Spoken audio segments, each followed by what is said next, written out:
Okay, let's take this Mitsubishi GTO twin turbo for a spin. Ignition on, all the warning lights come up and go out. We'll turn the stereo down. Starts on the button. Lovely sounding exhaust on these. Sounds really beefy. Now, I've driven 5 or 6 of these over the years, and this is probably the nicest one I've driven. It's really hard to fault all round, actually. Recently had a new clutch, I think within about the last 5,000 miles. Cam belt within, I think, the last couple of thousand miles. Starts on the button, no unpleasant noises from the engine, no hesitancy, misfiring, overheating. I've just done about 20 miles in it just now, and temperature gauge, even just coming through heavy traffic, is sitting just below the halfway point. Oil pressure just moving forward here at 25 mile an hour is sitting at just below the 1/3 mark, which is exactly right for one of these when it's warmed up. Regrettably, we're driving into the sun in a minute. Put my visor down a bit. While we're going so slowly because we're stuck in rush hour traffic, I'll just tell you what this has got. Basically everything being the twin turbo model. Engine wise, yes, it's the twin turbo.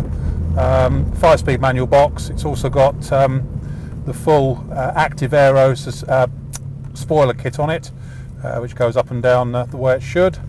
4-wheel steering, 4-wheel drive obviously. An absolutely storming big sports car, these.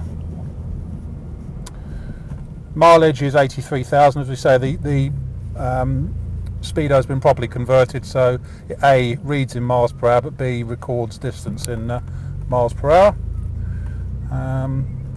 We've got full leather trim inside, black trim, electric windows for driver and front passenger, remote central locking, electric driver's seat.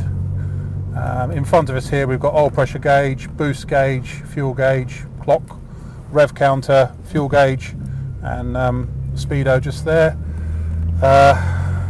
Down here we've got the active aero controls. We've got electric mirrors with power fold, cruise control, which all works fine.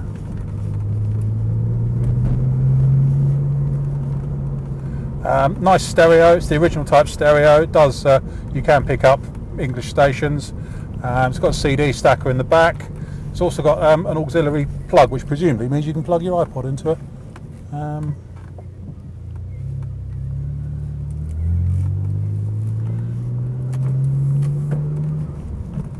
Damn, what's going to open up here?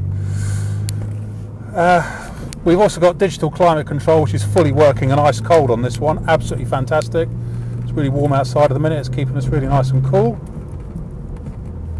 But to say, really, driving wise, it's hard to fault.